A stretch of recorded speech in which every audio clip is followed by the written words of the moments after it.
Chapter 1. The Empire Everyone Skips. Most people assume European rule in India begins with Britain. Redcoats, tea, railways, the whole thing. But centuries before the British ever set foot in India, a much smaller country on the edge of Europe was already there, building forts, controlling ports, and forcing itself into Indian Ocean trade. Not Britain, not France, Portugal. And here's the weird part. Portugal didn't conquer India the way you're probably imagining. There were no massive land invasions, no continent-wide takeover, no slow march inland. Instead, Portugal hacked the global economy, with ships, with spices, and with cannons. Portugal ruled the sea. It controlled harbors, shipping lanes, and the movement of goods between continents. That strategy made Portugal incredibly powerful, incredibly fast, and it also quietly baked in the reasons its empire in India would eventually fall apart.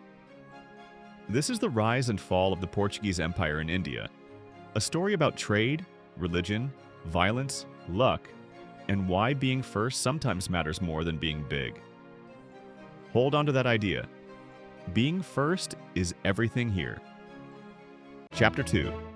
India, before Europe showed up. Before Portugal ever arrived, India was already one of the richest places on Earth. For centuries, India sat at the center of global trade. Spices, cotton textiles, precious stones, things people across Asia, Africa, and Europe desperately wanted. Pepper was so valuable in Europe that people literally used it as currency. And India wasn't isolated, far from it. It was deeply connected to the world through land routes like the Silk Road and, even more importantly, sea routes across the Indian Ocean.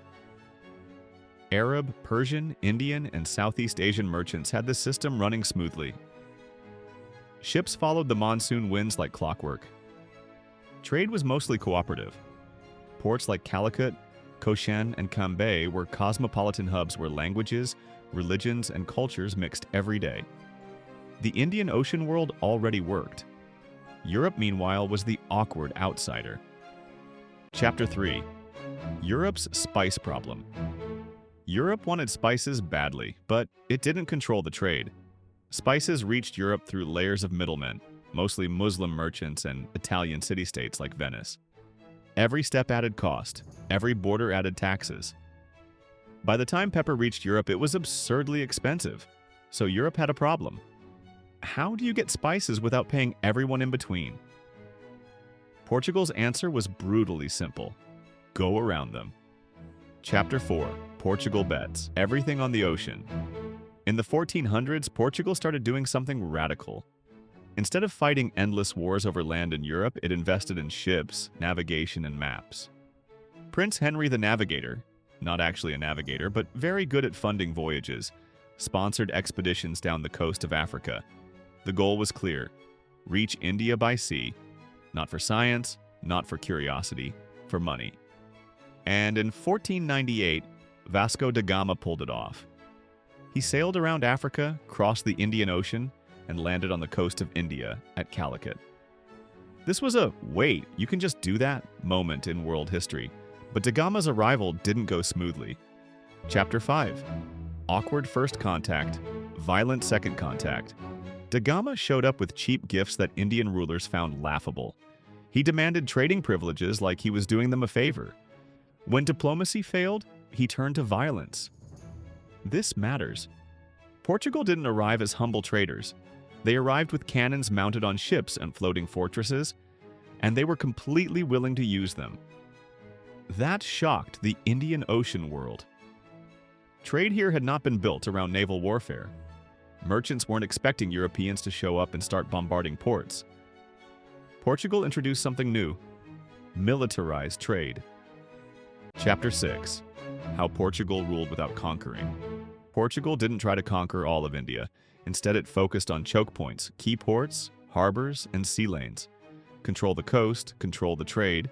They built forts, they seized ports, and they forced merchant ships to buy Portuguese passes, basically early shipping licenses, or risk being sunk.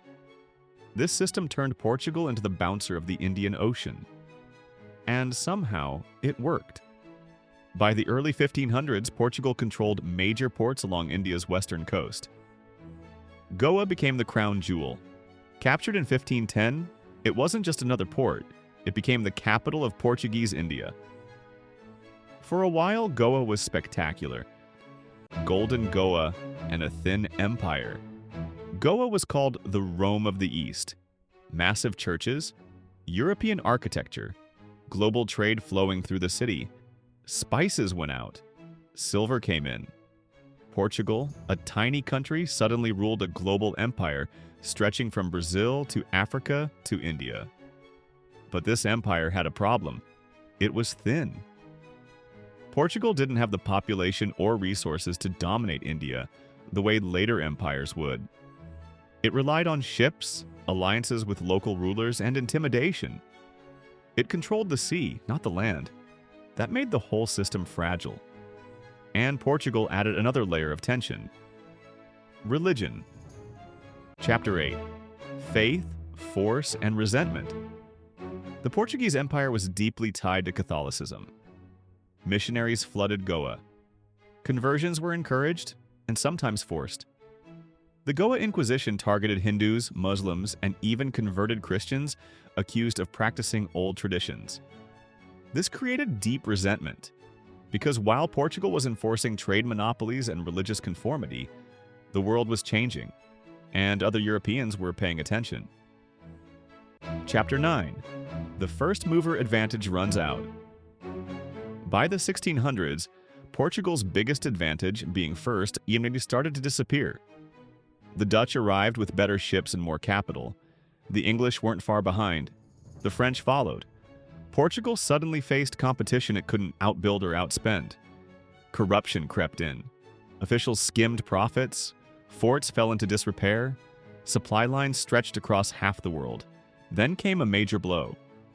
In 1580, Portugal was absorbed into Spain, which meant Portugal inherited Spain's enemies, and those enemies loved attacking Portuguese possessions. One by one, Portuguese strongholds across Asia fell, often not to Indians, but to other Europeans. Chapter 10.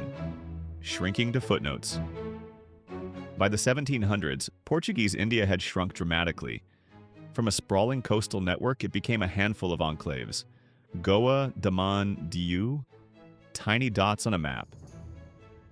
Meanwhile, the British East India Company was doing what Portugal never fully managed: moving inland, raising armies, playing Indian rulers against each other. Portugal couldn't compete. By the time the British Raj dominated India, Portuguese India was a historical leftover. But the story doesn't end there. Chapter 11. The Empire that refused to leave. When India gained independence in 1947, Portugal didn't leave. Britain packed up. France negotiated exits. Portugal said these weren't colonies, that they were overseas provinces. India disagreed. For years, European-controlled enclaves sat inside a newly independent country. Diplomacy failed. Protests grew. In 1961, India sent in the army. The fighting lasted about 2 days. Portuguese forces surrendered. Goa became part of India. 4 centuries ended almost quietly. Chapter 12. Why this still gets debated. Today, Goa has a unique culture. Indian at its core, shaped by centuries of Portuguese influence. Catholic churches, Portuguese surnames, a distinct cuisine.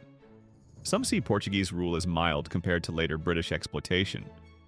Others point to forced conversions, the Inquisition, and economic coercion. Both views exist because the Portuguese Empire in India wasn't one simple thing. It wasn't full conquest, it wasn't harmless trade. It was control through force, wrapped in commerce and religion. And that's often misunderstood. Chapter 13. Why this story matters. Portugal was the prototype.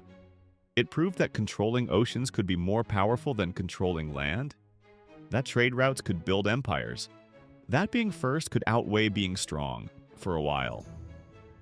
Modern globalization, naval dominance, even corporate empires all echo this moment when Portugal decided to sail farther than anyone else. Eventually, others learn the rules better than you do. The Portuguese Empire in India shows how empires rise, through systems, not just conquest, and how they fall. Not always with explosions, but by slowly becoming irrelevant. Tiny forts, fading influence, a footnote overtaken by something bigger. History doesn't always end with noise. Sometimes it ends with silence. And that might be the most human ending of all.